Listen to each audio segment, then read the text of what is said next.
The warning arrived without warning. Adrian Whitmore had just raised his glass to toast the most significant business deal of his life when a young waitress quietly topped off his water. She placed the glass down and slipped a folded napkin beneath his hand without meeting his gaze. Assuming it was just part of the table setting, he casually opened it. The 6 handwritten words on that plain linen square drained the color from his face in an instant. Listen, fake waiter, armed, left side. His heart hammered against his ribs. Every instinct screamed at him to look around, but he forced himself to remain still.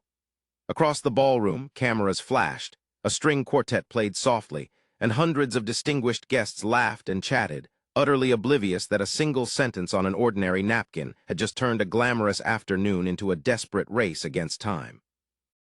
If you believe that courage often wears a quiet face, that kindness can save lives, and that every person deserves hope and a second chance, please like this video, leave a meaningful comment, share it with someone who needs encouragement today, and subscribe to the channel for more emotional stories that remind us what truly matters.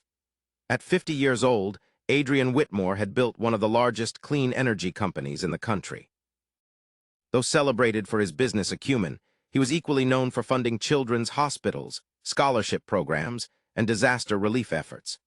That sunny afternoon, he was hosting a charity luncheon at the historic Grand Regent Hotel, where leaders from across the nation had gathered to finalize a partnership that would bring electricity to hundreds of remote rural communities. Working among the catering staff was 27-year-old Hannah Collins. To most guests, she was simply a warm smile and efficient service. Few knew that Hannah had grown up helping her father, a retired police detective who had sharpened her powers of observation after an injury ended his career.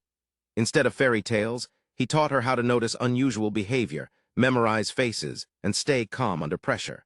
He often told her that attentiveness could save a life long before bravery ever had a chance to act.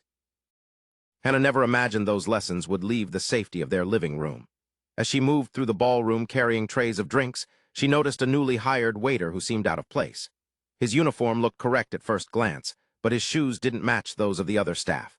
His name badge sat at a slightly awkward angle. More tellingly, he never served a single guest. Instead, he kept positioning himself near Adrian's table, his eyes fixed on the security personnel rather than the attendees. When another waiter accidentally bumped into him, his jacket gaped open for just a second. In that fleeting moment, Hannah caught the outline of something concealed beneath the fabric. She told herself not to jump to conclusions. Maybe she was wrong. She quietly pulled the banquet supervisor aside and shared her concern. He dismissed it with a wave, explaining that dozens of temporary workers had been brought in for the event and warning her not to cause a panic during such an important occasion. Hannah glanced back at the suspicious man. He had edged even closer to Adrian. Time was slipping away. Unable to reach security without drawing attention, she grabbed a clean linen napkin, scribbled the only message she thought Adrian could read without alarming the room, and calmly placed it under his hand as she refilled his water. Adrian saw the words. His expression never flickered. He thanked her gently and continued his conversation as if nothing were amiss.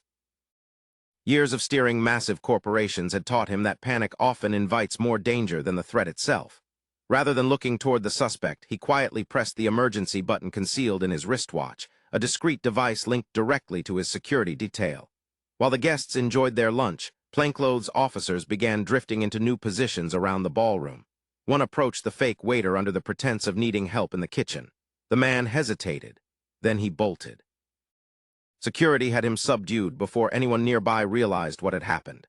Officers stationed outside the event flooded in, and the entire incident was over in moments, with no injuries and no panic. Once investigators secured the scene, they determined the man had used a stolen catering ID to gain entry. Evidence recovered at the scene suggested he planned to approach the billionaire while posing as hotel staff. His exact motive remained under investigation, but Hannah's sharp eye had allowed security to intervene before the situation could spiral. Most guests never knew how close the celebration had come to catastrophe.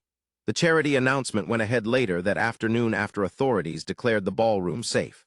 When the dust settled, Adrian sought out Hannah.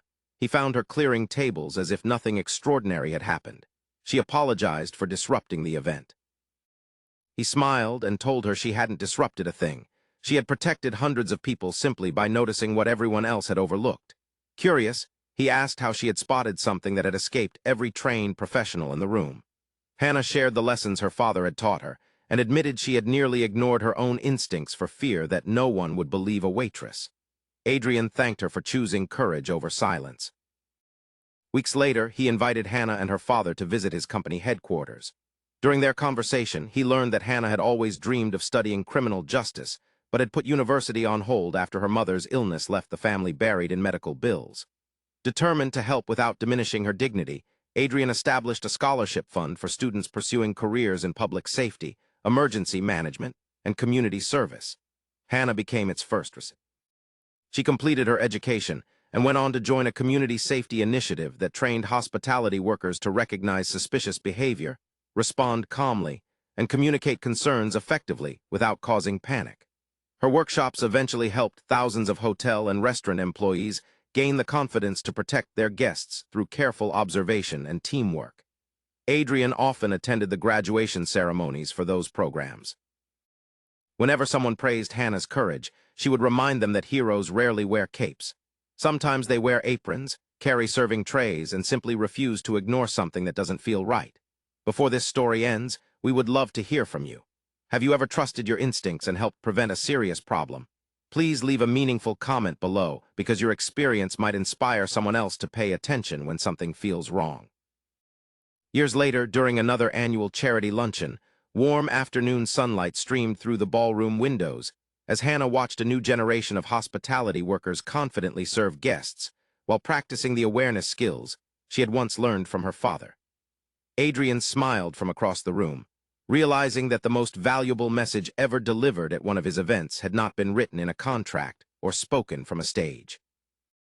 It had been quietly penned on a simple napkin by a waitress whose courage proved that small actions can protect countless lives. If this story touched your heart, please like this video, leave a meaningful comment, share it with someone who needs hope today, and subscribe to the channel so you never miss another emotional journey. Remember, true courage is often silent, and the smallest warning given at the right moment can change everything.